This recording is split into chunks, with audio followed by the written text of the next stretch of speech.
So the turns and the medley turns, they're all very, very important. One of the key things I think in all three turns, the fly to back, back to breast and breast to free, is the time taken from when the hands are placed on the wall to when the feet are placed on the wall. It's very, very important that the feet are placed on the wall at great speed. So from fly to back, it's a matter of touching the wall. As soon as the hands are on the wall, the swimmer must tuck into a very tight, streamlined position.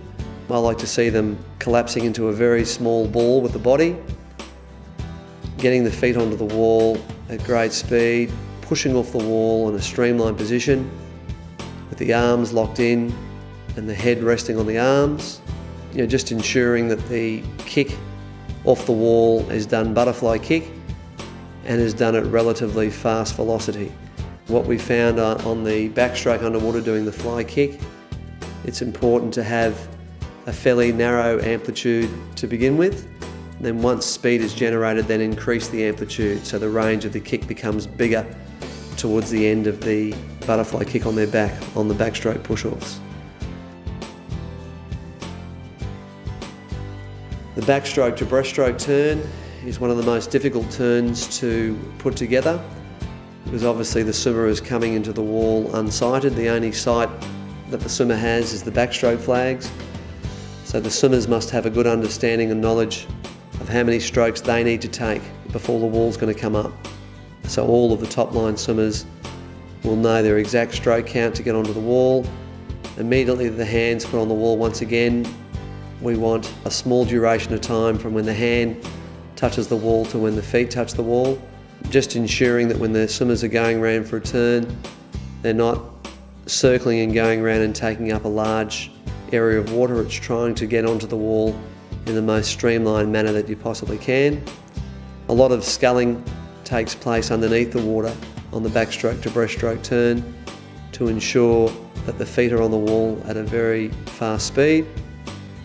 And once again, pushing off the wall in a nice tight streamline, taking the underwater butterfly arm pulling action, recovering the hands very close to the body in order to minimise resistance, and ensuring that the timing of the breaststroke kick to get them up to the surface of the water is done at the right time, the right place, and the swimmer is coming up to the water with the most amount of speed possible. I think one of the things you've got to watch in all of your turns is to ensure that when your swimmers are coming into the wall at speed, that they are coming in at speed and they're not decelerating coming into the wall. I think a lot of swimmers on their turns ease up the last stroke or two because they're unsure as to where the wall is, and by that loss of speed going into the wall, it's very hard to generate top speed coming off the wall. So just making sure that with the switching work you're doing in training, that you're putting your turns under pressure and not using your turns as an opportunity to have a rest. Breaststroke to freestyle turn, it's important the hands touch together. One hand is dropped down by the side, the other hand recovers over the top of the water. The hands link up as the swimmer pushes off the wall. Once again, 4, 5, 6 butterfly kicks underneath the water. Then the swimmer explodes to the surface of the water and tries to not breathe on the first stroke, I think is important as well.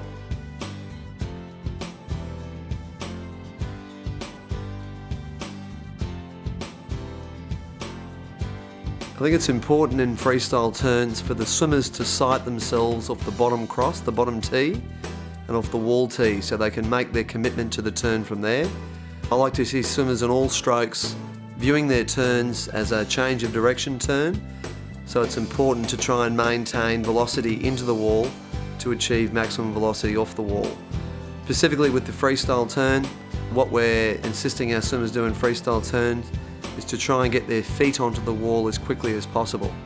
To initiate the feet getting on the wall quickly, I like to see freestyle swimmers when they're executing their turn, thrusting down after having taken the final stroke on their hands, also putting in a butterfly kick, and the head must move down to the chest at a very fast speed to initiate the feet getting on the wall fast. When doing the breaststroke turn, the swimmer's hands must touch the wall simultaneously. From that point, one hand drops down by the swimmer's side, The other hand recovers over the surface of the water. As the swimmer is pushing off the wall, the hands are linked together. A small glide takes place from there to get full advantage of the breaststroke push off the wall. After that glide has finished, the swimmer takes a butterfly arm stroke underneath their body. At the end of the butterfly stroke, the hands recover as close as possible to the body. And the last thing the swimmer must do is a breaststroke kick to generate force through to the surface of the water. With the backstroke turn, it's very important that the swimmers know exactly how many strokes they take from the flags to the wall. Whatever that number is, they take one off that, and that's the point at which the swimmer commits onto their breast. They roll into a freestyle turn. Once again, just like in the freestyle turn, we like to see the swimmers getting their feet onto the wall as quickly as possible. It's very important when the swimmers hit the wall in both the backstroke and the freestyle turn that the swimmers have good knee bend. So when they push off the wall, they're able to generate a lot of force. If the swimmers hit the wall with straight legs with hardly any knee bend, they won't get great drive off the wall. So it's very, very important that you're looking from that from a coaching perspective.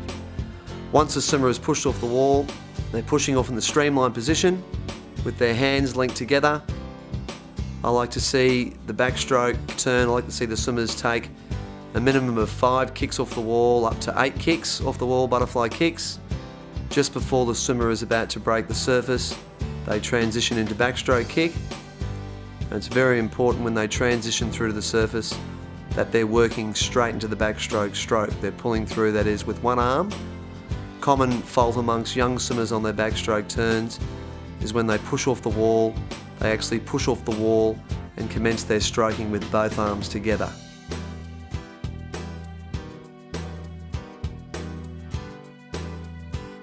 And the butterfly turn is very similar in terms of technique to the breaststroke turn. It's very important in the butterfly turn when the hands hit the wall simultaneously that one hand drops down by the side, the other hand recovers over the surface of the water. I like to see the head and the hand that's recovering over the surface of the water moving simultaneously at the same time. As the swimmer pushes off the wall, they take between 6 and 8 butterfly kicks in a horizontal streamline position. And it's very important that the kick's amplitude starts out very small, and as they're working through their underwater kicking phase, the kick's amplitude actually gets bigger.